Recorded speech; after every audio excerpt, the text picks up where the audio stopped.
வாசிக்கலாம். ஆதியாகமத்தின் புஸ்தகம் 5ஆம் அதிகாரம் 1வது வசனம் பாருங்க. ஆதாமின் வம்ச வரலாறு.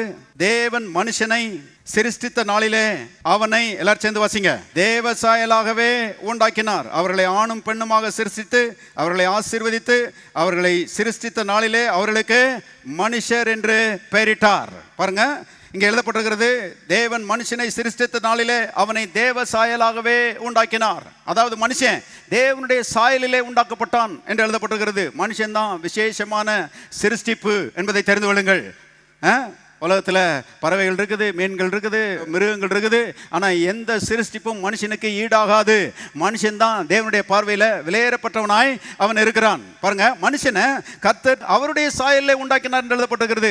மனுஷன் பாருங்க அவருக்குள்ளே இருந்து வந்தவன். அதனால தான் ஆதாமை பற்றி எழுதப்பட்டிருக்கிறது, ஆதாம் தேவனுடைய குமாரன் என்று எழுதப்பட்டிருக்கிறது.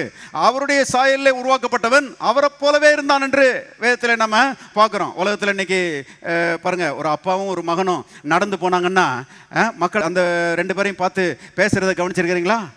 அந்த பையனை பாருங்க, அவங்க அப்பா மாதிரியே இருக்கிறான் அப்படின்னு சொல்றாங்க இல்லையா? அதே போல அருமையானவர்களே, மனுஷன் தேவ சாயலில் உண்டாக்கப்பட்டவன். பாருங்க, மனுஷனை பார்த்தா தேவனை பார்க்கலாம், தேவனை பார்த்தா மனுஷனை பார்க்கலாம். அந்த மாதிரி தான் பாருங்க மனுஷனை தேவன் செய்தாரு, உண்டாக்குனார்.